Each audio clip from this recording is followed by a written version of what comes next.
Boa tarde a todos, meu nome é Henrique e dando continuidade à apresentação sobre a gestão da inovação, vou apresentar a seção 7.2 do capítulo 7, o lugar da inovação dentro da organização industrial.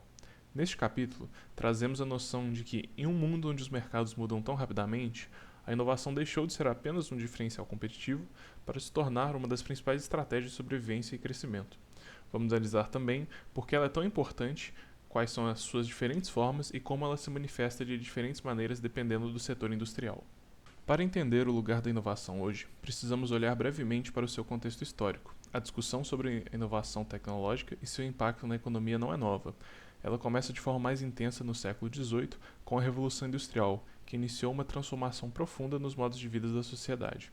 Esse fenômeno chamou a atenção de diversos pensadores clássicos, nomes como Adam Smith, David Ricardo, Karl Marx e, mais tarde, Joseph Schumpeter, todos se dedicaram a entender o impacto da tecnologia, que na época era o desenvolvimento das máquinas, sobre a indústria, o trabalho e a economia como um todo. Este quadro resume o que os pensadores abordavam. Adam Smith, por exemplo, já identificava que a inovação, especialmente através da divisão do trabalho e da melhoria dos maquinários, era o principal motor do aumento da produtividade. Karl Marx via a inovação tecnológica como uma necessidade vital e constante do capitalismo, impulsionada pela pura competição para reduzir custos e aumentar lucros. Stuart Mill, por sua vez, era mais cético. Ele reconhecia os ganhos da produtividade, mas duvidava que a inovação realmente traria alívio de carga para o trabalho, para o operário, vendo a distribuição de renda como o problema central. Mas foi Joseph Schumpeter que colocou a inovação como o processo central do capitalismo, definindo-a como o processo de destruição criativa, onde o novo destrói o antigo, impulsionado pela figura do empreendedor. Essa discussão histórica nos traz ao ponto principal da inovação para a organização industrial moderna. Como o slide destaca, a inovação estaria diretamente ligada tanto ao crescimento quanto à própria sobrevivência das empresas. Hoje, os fatores de eficiência que garantem o sucesso das empresas no passado, como baixo custo e qualidade, já não são suficientes para garantir o desempenho futuro das empresas. A inovação se torna, portanto, a estratégia principal que gera receita, competitividade e garante sobrevivência. Para uma indústria que está em crescimento, ela gera as vantagens competitivas. Para uma indústria já estabelecida, ela permite a diversificação e, para todas, é a principal defesa contra produtos substitutos que podem surgir e tornar a sua solução obsoleta. Iniciando a seção 7.2.1, vamos definir o que é inovação. Pode parecer um conceito vago, mas a falta de compreensão em comum sobre o que é inovação dentro de uma empresa leva a sérios problemas de gestão, Como é possível gerenciar algo que não tem um conceito em comum? Uma definição muito precisa e funcional do que é inovação é a exploração de novas ideias com sucesso, mas é importante notar que toda inovação envolve uma incerteza significativa. Mas o ponto-chave do sucesso não é apenas a superioridade técnica. Tecnologias superiores falham o tempo todo. O sucesso, como a imagem aponta, depende da percepção e da adoção. Para considerar algo como inovador, isso deveria ser percebido como tal, na prática, por um indivíduo, grupo social, nicho de mercado ou outra unidade de adoção. Ou seja, não adianta ter uma ideia brilhante se ela não for adotada e gerar valor. Passamos agora para a seção 7.2.2, que aborda os tipos de inovação. É estrategicamente importante classificar a inovação, pois empresas que mantêm uma visão restrita, pensando em inovação só como P&D, pesquisa e desenvolvimento, por exemplo, podem perder oportunidades. Joseph Schumpeter, que já mencionamos, foi um dos primeiros a propor uma classificação ampla. Ele incluía não apenas P&D, mas também novos arranjos organizacionais, experimentação, adaptação de processos e produtos, novas fontes de energia e matérias-primas e até mesmo a imitação, que é a adaptação de processos ou produtos já existentes. Muitos trabalhos sucederam de Schumpeter e propuseram outras tipologias. Um modelo muito útil e mais recente é o chamado de radar da inovação, que vimos nessa figura. A importância prática desse modelo é que ele força a empresa a enxergar além do que já está claro, mostrando que a inovação pode ocorrer em múltiplas dimensões. Ele desdobra a inovação em 4 grandes âncoras: o que, quem, como e onde, e 12 subdimensões diferentes. Vamos detalhar essas dimensões nos próximos slides. A primeira grande âncora é a oferta. O que a empresa oferece? Ofertas é o mais comum, oferecer produtos ou serviços aos clientes. Plataforma é a inovação muito usada na engenharia. Significa comunizar componentes e subsistemas através da modularidade. Isso permite criar produtos derivativos, como diferentes modelos de carros, e de forma muito mais rápida e financeiramente eficiente. Soluções é deixar de vender um produto isolado e passar a oferecer ofertas customizadas e integradas, visando a solução completa do problema do cliente.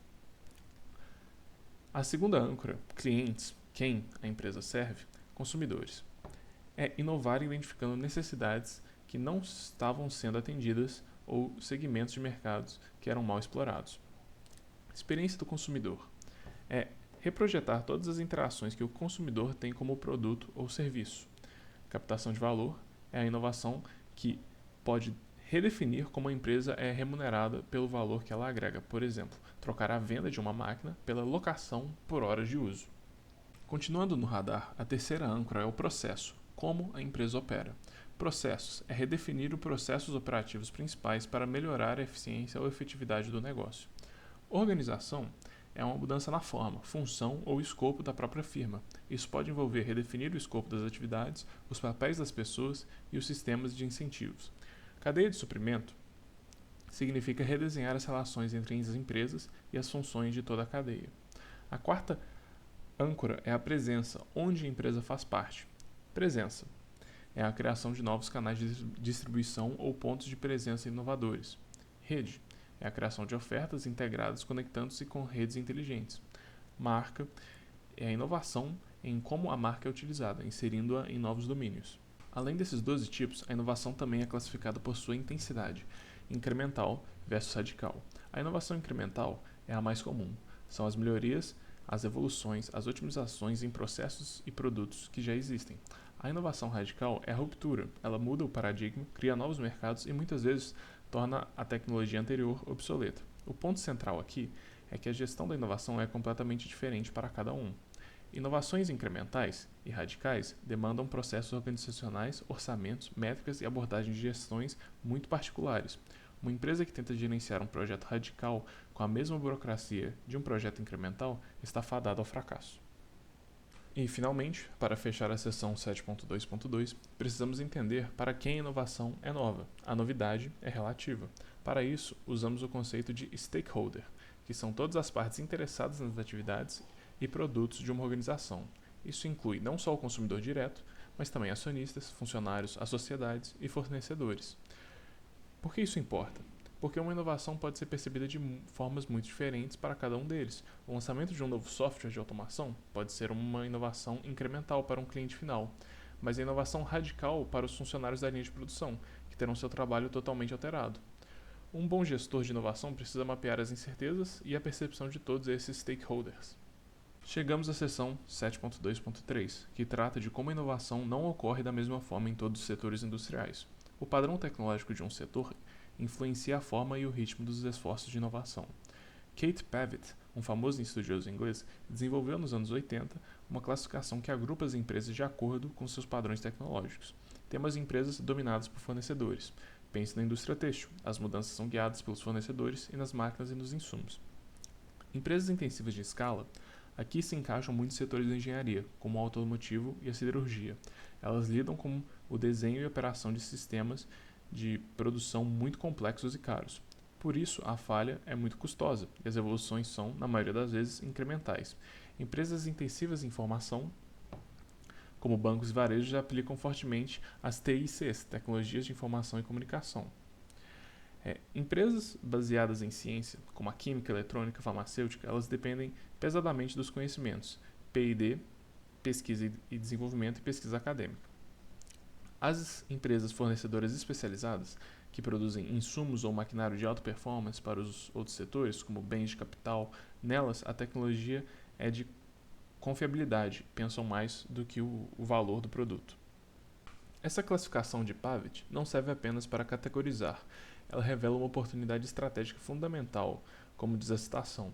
O fato de existir um certo padrão para o comportamento das empresas de um setor pode ser também uma excelente oportunidade para as empresas, em particular, inovar radicalmente, ao perceber oportunidades e fontes de inovação até então inexploradas.